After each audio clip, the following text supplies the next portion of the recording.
Pessoal, estamos aqui para um bate-papo e, de certo modo, contextualizar, explicar um pouco do que foi todo esse trabalho que redundou na data de ontem em relação à regulamentação da reforma tributária, especificamente o PLP 68 de 2024. Para a gente entender um pouco do que foi a dinâmica, do que foi todo esse trabalho, inclusive não é um trabalho de ontem nem da semana passada, é um trabalho que já, pelo menos, já se conformou ali à época da emenda 132, então já ali na consolidação do ProUni, muito aprendizado desde então para que a gente pudesse trabalhar e consolidar o que foi possível em relação ao PLP 68 de 2024. Estou aqui com a Radassa Santana, com a Fabiana Deflon, com o Hugo Zapponi, Dr. Kildre Meira, eu sou Bruno Coimbra, e estamos aqui como representantes do Brasil Educação, que congrega outras 15 entidades. Então, foi um trabalho de articulação, um esforço conjunto de várias entidades para que a gente pudesse conseguir a melhor reforma tributária possível, aqui mais especificamente para o setor educacional, mas também com repercussões para as questões das instituições filantrópicas, também para as instituições com finalidade lucrativa. E a gente conversando aqui não teria como ser diferente, começar pela Radassa Santana, que é professora da FGV, é assessora parlamentar do PSD, então conseguiu, vamos dizer assim, de dentro do parlamento, Radassa, acompanhar toda essa reforma tributária, que não terminou, eu acho que é importante dizer, talvez o momento mais intenso tenha iniciado ontem e agora continua o nosso trabalho no Senado. Então, Radassa, comenta um pouco para a gente do que foi essa regulamentação da reforma tributária, da sua visão ali de dentro do parlamento. Obrigado. Obrigada, Bruno. Que honra estar aqui na sede de um centro de defesa, de regulamentação, de estudo, enfim, que trata da educação superior no Brasil. Pessoas muito qualificadas e que me traz honra estar aqui nessa mesa hoje. Obrigada pelo convite.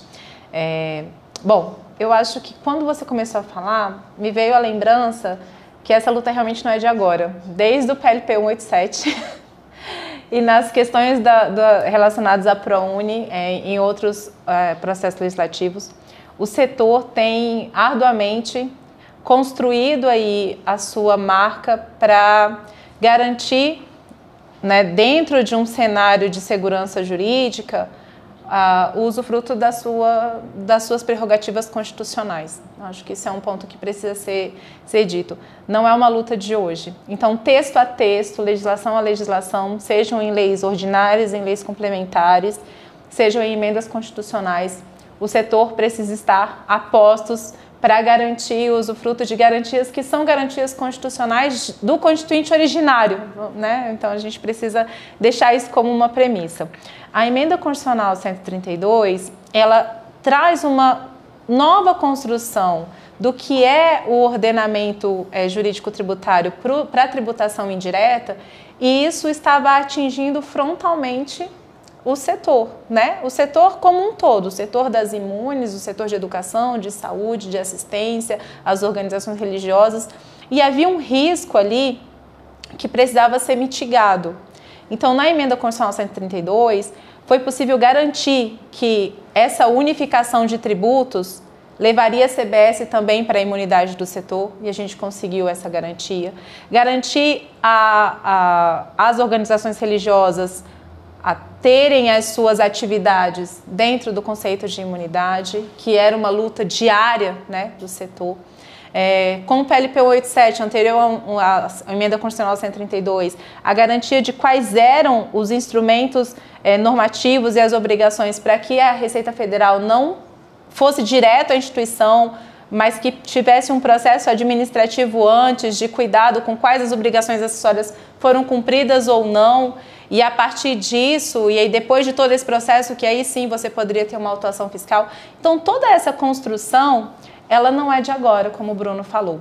E na construção do texto do PLP 68, que veio do Executivo, com perdão da palavra, o Executivo não nos ouviu. O Executivo enviou um texto Um texto que, com medo de sonegação, restringiu a imunidade do setor. Um texto que, com medo de abuso do direito constitucional à imunidade, tirou a imunidade do setor.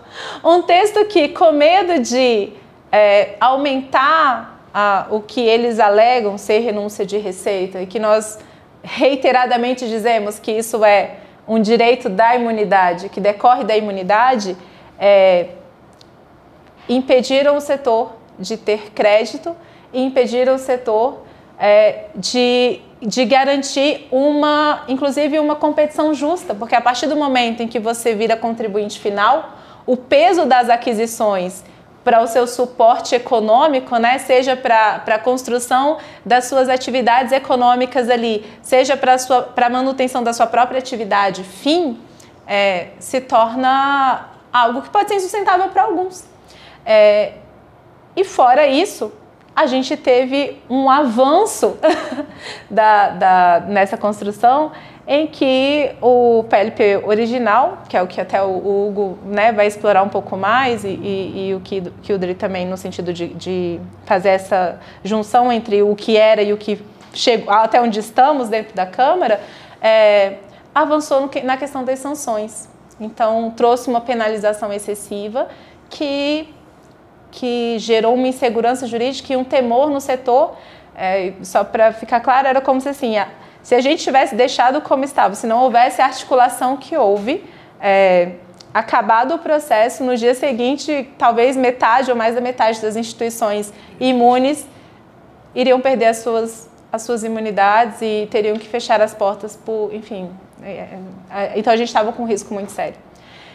E dentro dessa construção, eu brinco, né, e aí eu vou fazer aqui um paralelo, talvez seja por isso que eu esteja ali, porque eu estive na construção do que é essa doutrina sobre o terceiro setor. Eu entrei nessa construção em 2013, no Núcleo de Estudos e Pesquisas do Terceiro Setor, que é, né, forjado aí pelo nosso mestre maior, que é o professor José Eduardo Sabo. E a partir de então eu comecei a estudar o setor e me engajei dentro dessas atividades. Se me permite, Radassa, eu fui no lançamento do seu livro, nada mais, nada menos que Gilmar Mendes te prestigiando e outras autoridades ali também. Enfim, desculpa aqui, mas fica o registro, inclusive, se possível, depois deixar o link nesse nosso post aqui de uma publicação coordenada pela Radassa em relação à tributação. Obrigada, Bruno, por essa fala, esse adendo. E a gente, desde aquela época, trabalhando com o terceiro setor, doutor Kildare. E quando eu entro em 2015, final de 2016, na liderança do PSD, passam-se os líderes e chega a vez de sermos liderados por nada mais, nada menos que o nosso futuro presidente da casa, Antônio Brito, que é o grande defensor das filantrópicas, que está dentro desse contexto de terceiro setor. Então, uma causa que era acadêmica se torna uma causa profissional. E eu pensei, eu converso assim, talvez seja mesmo algo que devesse ser. Porque dentro disso eu tive a oportunidade de trabalhar na articulação e na construção do PLP 187, por ser a tributarista responsável na construção da própria emenda, garantindo alguns direitos do setor, e na construção do PLP 68, sob o comando dele, articulando e com a grata, eu digo assim, a grata possibilidade mesmo, assim, com gratidão eu digo isso, de ter tido o Hugo, a Rosângela, a Ana Carrenho, o Bruno, o Vanderlei, o Luigi, cooperando ali em disputas de, meu Deus, será que isso está certo? Como é que a gente faz isso? Tira essa vírgula, como é que a gente faz a construção desse texto? Então eles compartilharam comigo a angústia de um setor inteiro para a gente tentar articular um texto minimamente possível, e acabou que no final das situações, e aí pela própria articulação da política, a gente acabou tendo que tirar tudo o que dizia respeito às sanções do terceiro setor, e aí falta aí o caminho para a construção de um texto normativo que garanta um pouco melhor esse usufruto desse direito constitucional do constituinte original. Então, não sei se eu trouxe tudo o que precisava, mas é mostrar que essa articulação realmente não é de agora. É mostrar que a minha alegria em fazer parte dessa construção. É mostrar que essa articulação tem a ver com o mandato de alguns parlamentares, e dentre eles o líder Antônio Brito, que de forma a ser, eu digo que ele foi um grande maestro nisso, que trouxe essa articulação e possibilitou. Se não fosse assim, talvez a gente não tivesse conseguido diminuir ou mitigar as perdas que o setor teria. Então, acho que eu passei um pouco do tempo, Bruno, desculpa. Não, com toda certeza vai ser episódio 1 dessa nossa conversa, porque vai ter o episódio, não é isso, doutor Kilder? Episódio Senado, episódio... eu acho que vamos para algumas temporadas, não é isso, Fabiana, sobre essa temática. E como você mencionou o deputado Antônio Brito, Radassa, acho que é importante mencionar aqui, até tinha deixado aqui para comentar, né? Os 7 parlamentares que foram, né, foi o grupo, o GT, designado para esse fim, que foi o deputado Augusto Coutinho, do Republicanos de Pernambuco, deputado Cláudio Cajado, do PP da Bahia, deputado Hildo Rocha, do MDB do Maranhão, deputado Joaquim Passarinho, do PL do Pará, Luiz Gastão, do PSD do Ceará, deputado Moses Rodrigues, do União, né, também do Ceará, e o deputado Reginaldo Lopes, do PT de Minas Gerais. Deixa eu só fazer uma consideração, que a possibilidade de atuar na construção do texto, e aí mais uma gratidão, se deve à confiança do deputado Luiz Gastão em atribuir a mim essa responsabilidade junto com a consultoria, junto com o Ministério da Fazenda no processo interno legislativo. E então a gente teve o líder que confiou ao Gastão e que me chamou para dentro do processo e me oportunizou defender o setor de forma mais serena, né? Para mostrar não exatamente isso, enfim, e poder levar também para o setor, olha, isso aqui a gente precisa resolver, está complicado. Então foi esse voto de confiança do deputado Luiz Gastão que pegou a causa para si e falou, Adassa, vem comigo, a gente vai defender. Esse é o mandato do nosso líder, do nosso presidente, a gente precisa defender isso. Vamos junto, e aí com a presença de todo o setor, a movimentação que não foi única, né, como a gente falou, foram muitas pessoas se movimentando, a gente conseguiu aí essa vitória, né? Não é toda a guerra, mas é uma vitória importante. Sem dúvida, é uma batalha importantíssima. E Fabiana, a Adassa comentou aqui da articulação, das pessoas se movimentando. Tenho certeza que o deve ter dado alguns quilômetros no seu relógio ontem, porque o que a gente andou no Congresso Nacional, ontem, dia 10 de julho de 2024, é bom colocar o selo aqui, né, de dia, né? Com toda certeza nós andamos bastante. Fabiana, se você puder compartilhar com quem está nos assistindo um pouco do que foi essa articulação, da importância do diálogo com aqueles parlamentares mais próximos, né, da causa e das instituições confessionais. Compartilhe um pouco disso conosco, por favor. Perfeito, Bruno. Eu acho que é importante a gente considerar que nós temos aqui um diálogo técnico. Essa foi a nossa premissa o tempo todo, né? Nós estamos muito bem assessorados aqui. A gente tem pessoas que compreendem o processo, assim como a doutora Radassa colocou, que ela estuda o setor, nós temos pessoas competentes ao nosso lado, que não só compreendem o terceiro setor, conhecem a legislação, mas também sabem o que o setor faz para o Brasil. Eu acho que isso é um ponto importante. Então, nós atuamos na educação, mas o setor inteiro seria impactado, né? A educação que traz bolsas sociais, né? Então nós temos as bolsas SEBAS, então, que são regras rigorosíssimas para a gente ter um certificado SEBAS. A gente cumpre uma lei super rígida, com controles rígidos. Então as nossas instituições fazem isso com muita seriedade. Eu acho que é importante a gente dialogar e colocar isso, não só para os nossos ouvintes aqui também, e esse é um discurso que a gente sempre traz para o parlamento, que nós sabemos como as nossas instituições cumprem o seu papel e também entregam o resultado da imunidade de maneira concreta, de maneira palpável, por meio das bolsas e acesso à educação, né? Então, a saúde seria impactada, né? Enfim, são questões que o doutor Hugo e o doutor Kilder irão colocar também, mas também as obras sociais. Então, nós sabemos o quanto o setor movimenta e mobiliza e faz coisas. E aí é importante a gente destacar como nos mobilizamos rapidamente, né? Agimos em bloco, de maneira como se fosse uma equipe. A gente se uniu ali, todo mundo, como se a gente fosse uma equipe que trabalhasse há muito tempo, de maneira constante, mas não, assim, a gente se conhece, tem interlocução, mas ficamos íntimos de uma maneira muito rápida, né? Então, o Kilder mesmo eu conheci no meio do corredor do Congresso, e a gente começou a trocar informações, e até ontem, 11 horas da noite, 10h30, 10 horas, eu fui ver meu celular hoje para ver qual era a última hora que eu troquei mensagem com o Kilder, até 10 horas da noite a gente estava trabalhando.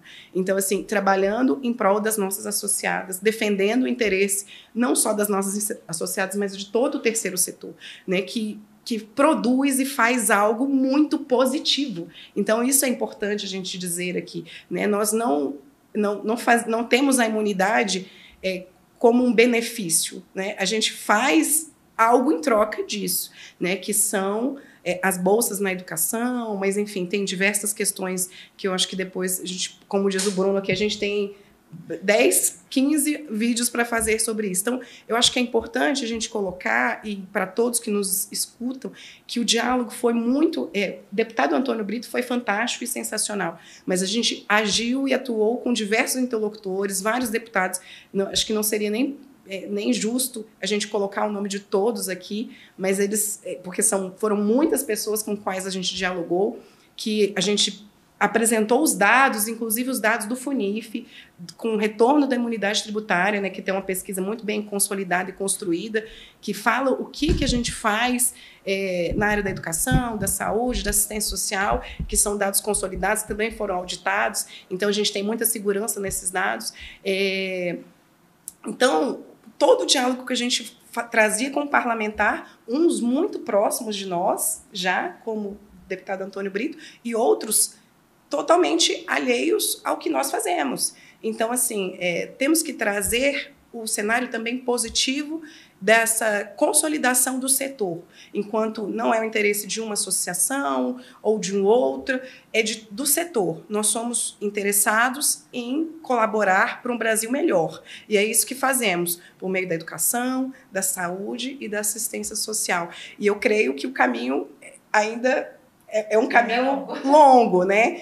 Mas eu acredito que juntos aqui, e com apoio também das nossas associadas que estão nos estados, também por meio desses senadores que agora vão enfrentar esse texto, né? A gente pode dialogar com esses senadores também por meio das nossas instituições, das nossas associadas que também já têm proximidade, para a gente levar os dados do que fazemos pelo Brasil, né? O sistema é muito rico, a gente faz muita coisa. Então, eu acredito que seja fundamental a gente também trazer de positivo para essa discussão quanto que a gente cresceu enquanto equipe. Vamos falar assim, vou trazer equipe, porque eu dei esse exemplo de como a gente se conheceu lá no Congresso e tudo, e a gente criou uma sinergia muito boa, mas é porque a gente tem algo em comum, que a gente espera atender não só a nossa associada, mas é fazer um Brasil melhor, né? Então, acho que isso é uma colocação que fica também aqui e que tem que ficar para os nossos representantes, né? Que a gente faz muito pelo Brasil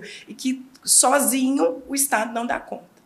É isso, assim, né? Eu acho que é uma percepção que nós temos aqui, enquanto confessionais sem fins lucrativos. Acreditamos que tem espaço para todo mundo, as com fins lucrativos, as sem fins lucrativos. Não somos concorrentes, a gente tem nossos espaços, tem público para todos, né? Eu acho que o importante é a gente fazer a nossa parte, que é deixar um Brasil melhor para o futuro, para os nossos filhos, né? Enfim, que é por meio da educação, por meio da saúde, acesso a todos, né? A educação, inclusive, faz isso, promove o acesso, por meio das bolsas, a pessoas que estão em condições de vulnerabilidade.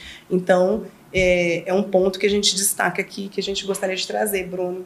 Não, excelente, Fabiana. É maravilhoso. E quando você comentou aí do FUNIF, que talvez dentre as 15 entidades seja a grande representante dessa perspectiva das instituições filantrópicas, né?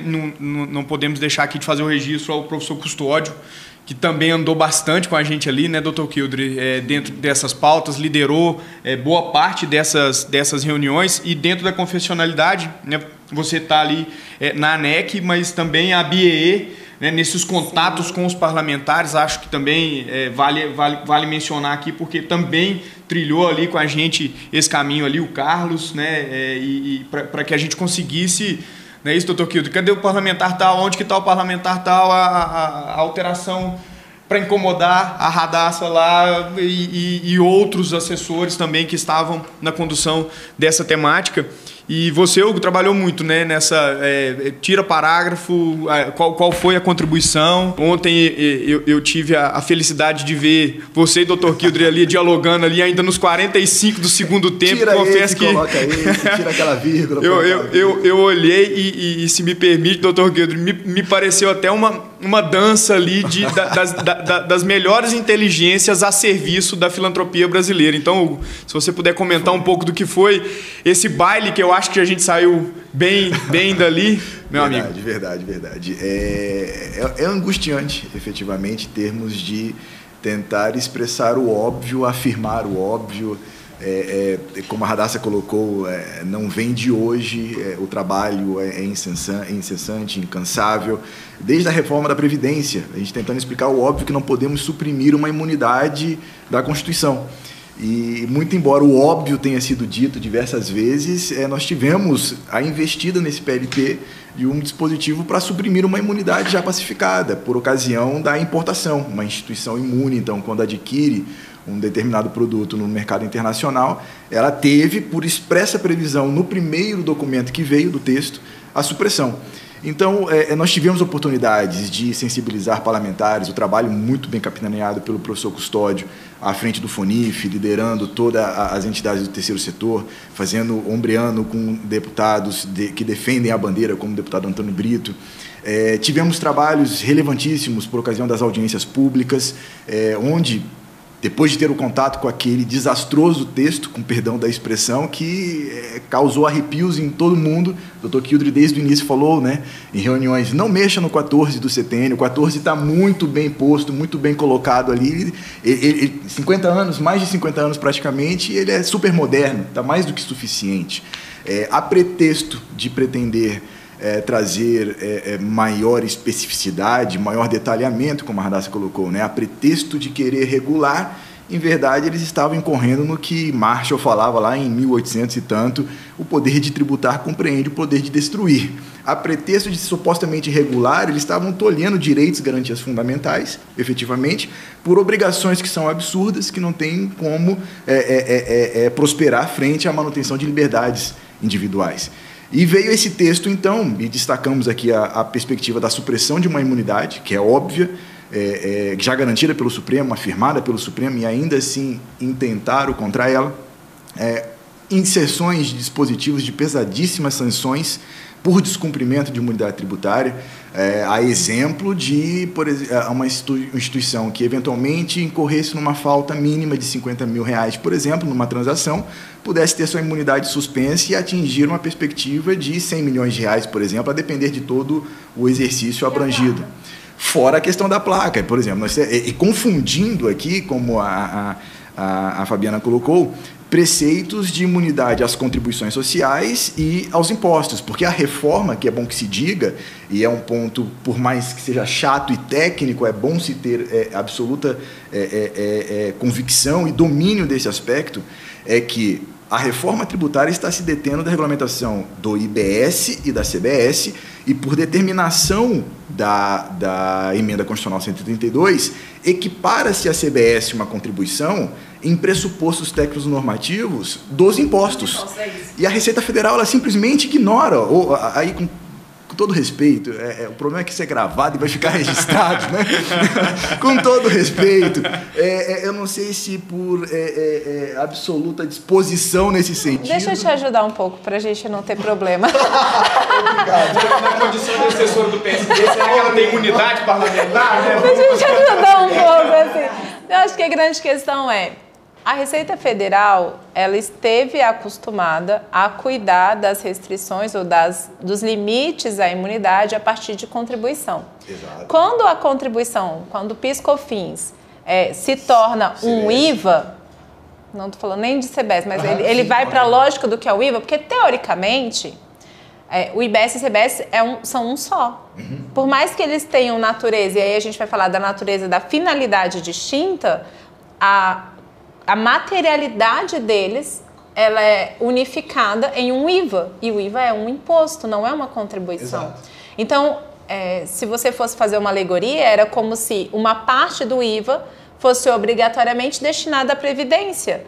Mas eu não posso ter a mesma lógica da contribuição. Exato. Mas é difícil você mudar a chave quando você está acostumado a trabalhar com essa limitação. Então, eu acho que talvez ainda não tenham tido essa percepção de que a CBS, que o PIS/COFINS ou a contribuição não é mais uma contribuição.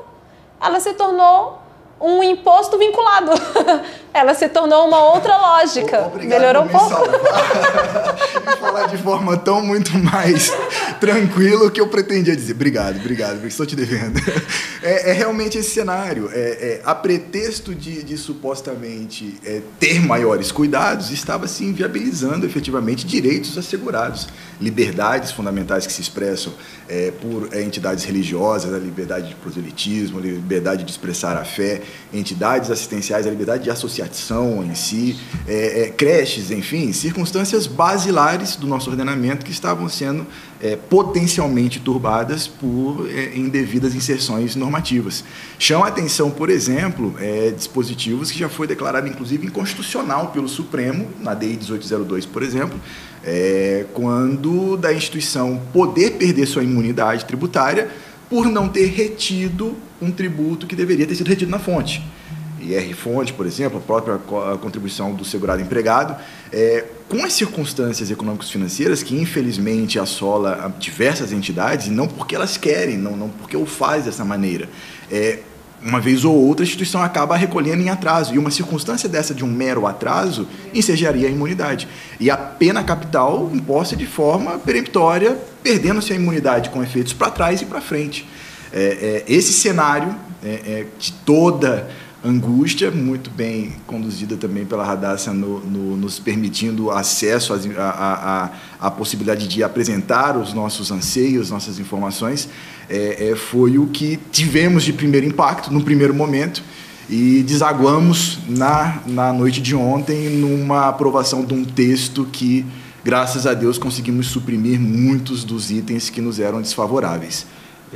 Basicamente isso. Deixa eu só fazer um adendo, que essa fala do Hugo, assim, foi a partir da presença, por exemplo, do deputado Moses, que é um defensor também do setor, do deputado Luiz Gastão no grupo, do se me permite, Adassa, o Moses, inclusive, é presidente de uma das entidades, né, que compõe o Brasil Educação. Então, também, a ABS, ele preside a associação. E então a gente também confiou muito e ele nos oportunizou também esse diálogo. Então, né, como você fez esse registro, que é uma visão inclusive sua, né? Então ele no Brasil Educação tinha essa representação parlamentar. A importância deles, inclusive, para que a gente pudesse abrir o diálogo do setor dentro do GT. Né? Então foi oportunizado, a gente, não sei se vocês lembram da construção, mas quando construíram as agendas de audiência, o terceiro setor não estava incluído. Então, a gente conseguiu trazer a inclusão representativa de, eu acho que quase todas as entidades, não todas, mas quase todas, ou as principais que representavam ali pontos importantes do texto para a defesa dessa imunidade. Então, só queria deixar isso. Importantíssimo. Dr. Kildre, o senhor, com certeza, a nossa referência, né, é o advogado de referência do terceiro setor, sem dúvida nenhuma. Generoso. Isso também. Mas foi a nossa referência ali, era onde as grandes pautas, né, foram discutidas com o senhor e pôde ali balizar, né, vamos dizer assim, dar o compasso dessa, né, para continuar na expressão ali da dança, dar esse compasso ali conosco, vamos até aqui, vamos voltar dali, os parlamentares quando conversaram... A expressão é precisa, é o compasso, e Radassa, como boa musicista, o compasso dita o ritmo, a velocidade, basicamente, de cadência de uma decisão ou outra. O Dr. Kildre realmente destinou o compasso. E aí, Dr. Kildre, conte para nós o que foi dia 10 de julho e o que será o pós 10 de julho do nosso trabalho. Obrigado. Eu tenho uma visão de direito que é uma extensão de política. Então eu consigo ver todo esse processo não como uma fotografia, mas como um filme, que eu acho que iniciou lá atrás com as reuniões no GT junto ao Executivo, em que nós iniciamos por onde finalizamos. Era dizendo, olha, não mexa no artigo 14. A grande reunião que a gente teve com o pessoal do Ministério da Fazenda foi para dizer isso. Gente, não mexa com o artigo 14, que isso não vai dar certo. Foi uma das maiores torcidas de nariz que eu vi na minha vida. E ninguém pode dizer que a gente não avisou, né? Avisou, deixando muito claro que a gente estaria atento a isso. E não deu outra, né? O PLP chega, certo? Com esse escopo de mexer no artigo 14. E acho que nesse filme os aprendizados são muitos. A importância daquela audiência pública que a gente sempre escuta dizer, não, a audiência pública é um momento mais de show do que de efetividade. Mas a importância daquela audiência pública para demonstrar primeiro os nossos pontos de unidade e formar uma unidade na luta de todas as entidades, de todo o segmento. Aquilo foi essencial, porque foi uníssono, certo? A defesa de não se incrementar exigências para o artigo 14, foi uníssono se demonstrar a relevância do segmento filantrópico, educacional, de saúde e assistência social, e fomos uníssonos em dizer que iríamos comprar a briga para que isso não avançasse. Então, aquela audiência pública ela foi fundamental para os passos seguintes. E no processo legislativo, nós percebemos uma coisa que fica como aprendizado muito forte, é que a gente tem que ter a leitura na política de uma forma geral e não segmentada. No momento que a gente começou a fazer a leitura do processo, não só a partir da nossa perspectiva de entidades educacionais, de entidades assistenciais, e vimos que atingia sobremaneira as igrejas, os sindicatos e os partidos políticos, eu acho que a gente ganhou força, certo? E a partir dessa visão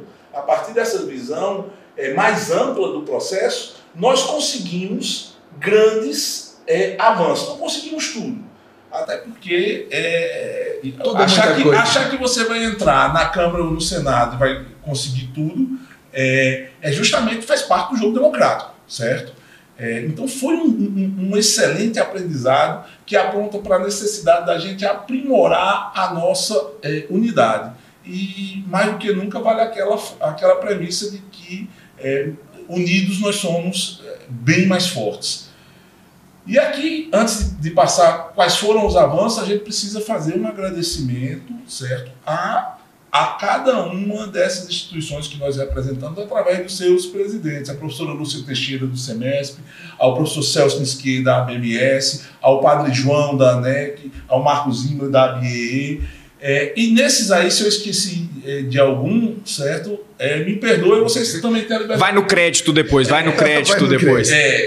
Tem a liberdade de complementar. Mas essas figuras, elas disponibilizaram todos os esforços e toda a capacidade técnica e política de suas instituições para que a gente atuasse na defesa do interesse do segmento e do Brasil, por assim dizer, nesse processo legislativo. E eu acho que a grande vitória foi justamente a gente retirar da proposta aquele incremento sobre as exigências para o gozo da imunidade de impostos que atingia as nossas entidades de educação sem fins lucrativos, que atingia as entidades de assistência social, as de saúde, os partidos políticos, os sindicatos. Esse foi o grande ganho. E a gente percebeu isso na supressão, né, do texto original, que foi 360, depois foi 472, né? Foi suprimido esse texto. 472, 474. E até porque nós ainda estamos num processo, não dá. O nosso propósito aqui não é nem discutir o teor, certo? Porque ainda vai passar pelo Senado. E volta para cá. E volta para a Câmara. Ou seja, mais 2 episódios, pelo menos. Pelo menos. Garantido. Mas aí, isso se materializou também no aperfeiçoamento do artigo 9, porque tudo aquilo que dizia respeito à criação de um processo de penalização das entidades muito mais gravoso do que existia hoje, acabou saindo do 9º e as referências ao próprio artigo 14. E uma coisa que vem da audiência pública, que foi um ganho fundamental, que eu acho que o pessoal da ABONG foi muito firme em falar isso, na expressão, que é uma expressão muito forte na argumentação política, solidariedade não se tributa, né? E esse foi a vitória do artigo 7º do inciso 8º, né? Em que garantiu que as doações sem contraprestação em benefício do doador não vão incidir o IBS e o CBS, e isso não estava no texto. Ainda na perspectiva, e aí focando para as entidades de educação, de um modo geral, eu acho que um ganho que precisa ser registrado foi a questão da não incidência do IBS e do CBS sobre as bolsas de estudos definidas em convenção coletiva, que foi uma luta também, uma preocupação das instituições. Colocado, tirado. Exatamente, e que no final nós conseguimos. Então, e sobre esse ponto, doutor, se me permite, ele tanto para as instituições filantrópicas sem finalidade lucrativa, quanto para as com fins, né? Porque a gente está aqui mais falando sobre a perspectiva das filantrópicas, né? Esse ponto que é importantíssimo, que o doutor Kildre tocou, acho que vale fazer essa referência, doutor Kildre, ele é importantíssimo, inclusive para as com finalidade. Sem dúvida, Bruno, isso é importante ressaltar, porque a gente aqui também nós não corremos só pelas sem fins, né? Nós estamos aqui falando sobre a reforma, mas também prestando conta da confiança que esses atores nos deram. E dentro das nossas instituições, a ABMS, o Fórum Brasil Educação, o SEMESP, existem instituições lucrativas que no jogo político nós conseguimos incrementar essa não incidência em relação às bolsas de estudo. O processo agora vai para o Senado, são as cenas do próximo capítulo, não deve acontecer nada de muito relevante, com certeza, antes da retomada do fim do recesso legislativo, e acho que antes das eleições a coisa vai... Não acredito, a Radassa pode até confirmar que vai acelerar nada no Congresso nesse período que inicia em agosto até as eleições. Depende se eles conseguirem retirar a urgência constitucional. Salvo engano, houve pedido apresentado. Isso, houve o pedido apresentado, mas precisa retirar. Se retirarem a urgência constitucional, a gente consegue ter um prazo para voltar isso depois das eleições municipais. Mas se não conseguirem, a gente vai ter que votar isso dentro dessas semanas concentradas aí entre final de agosto e setembro. Reduz a tensão, mas não a emoção, né? A emoção o ideal é que seja um processo mais demorado para que a gente possa qualificar o debate. Certo? O nosso debate nas últimas 3 semanas foi muito tópico, foi muito pontual, foi em cima da perspectiva de dizer, olha, não dá para explicar muito. Tem que chegar ao ponto. Qual é o ponto? O ponto é esse. E se a gente tiver mais tempo, a gente vai conseguir refinar, principalmente na defesa da questão do aproveitamento dos créditos para as instituições imunes, certo? E aí, Fabiana, seriam as imunes do B e do C, 156B e 156C. Mas cientes de que isso é muito caro às entidades, às Santas Casas de Misericórdia, certo? Que são as que adquirem produtos de forma mais forte. Eu tenho uma preocupação muito forte em relação àquele prazo de 5 anos de se revisar os benefícios fiscais e os regimes especiais onde está inserida a educação. E é importante a gente dizer, a grande vitória para o segmento e para todos os nossos associados, na verdade, foi antes disso. Foi a gente garantir o regime diferenciado para o segmento educacional com a redução de alíquota de 60%. Então, na verdade, nós já entramos no jogo ganhando, certo? E eu tenho uma preocupação que nessa revisão de 5 em 5 anos, a gente estabeleça uma regra de que as consequências da revisão seja de forma paulatina. Porque o segmento educacional é muito ressabiado, certo? De estar dentro de um programa, de uma política pública, de uma hora para outra mudam-se as regras, certo? Com impacto direto até na... Não é só educacional, não, Kildare. Vamos falar a verdade, que assim, a tributação nos últimos anos aí, não é de hoje, mas tem algum tempinho que... De repente, o que era direito não é mais direito, o passado não era exatamente. Então, assim. Sem dúvida. Então a gente precisa. O passado em sério.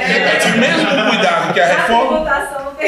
O mesmo cuidado que a própria reforma tributária teve de estabelecer uma transição que vai até 2036, né? É isso. É preciso ter para essa revisão, ou seja, se pelo menos 5 anos, certo? Para que, se houver uma revisão de alíquota, isso não se dê de uma hora para outra. Esse é um ponto que nos preocupa. E assim, o Kovac, que já não está mais entre nós, diz uma frase: no Brasil até o passado é incerto, né? E diante disso, às vezes a gente precisa afirmar o óbvio.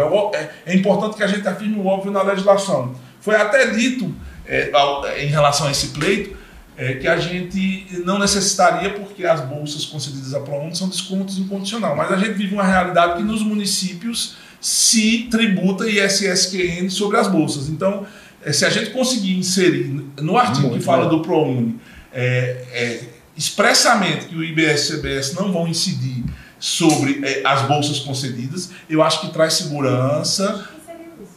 Esse foi suprimido. Ele foi suprimido. Veio no primeiro texto e depois no final. Na redação original, na redação final não ficou. Na redação final não ficou. Foi a questão das bolsas de empregados. De empregado, isso. Exato. E foi retirado sob o argumento de que não precisava, porque era desconto incondicional. Mas você não precisa. Eu até concordo tecnicamente, mas como a gente vive num sistema de segurança, às vezes eu sempre digo duas coisas em relação ao óbvio. O óbvio é difícil de explicar e o óbvio precisa ser repetido, certo? Então, eu acho que esses são os pontos fundamentais, e que a gente no Senado permaneça unido, certo? Porque essa unidade na luta, certo, foi essencial para as vitórias que nós conseguimos, e que, na verdade, foi uma montanha-russa, né? A gente, não conseguimos mais. Conseguimos, não conseguimos mais. E em 20 minutos tudo pode mudar. 3 dias intensos, certo?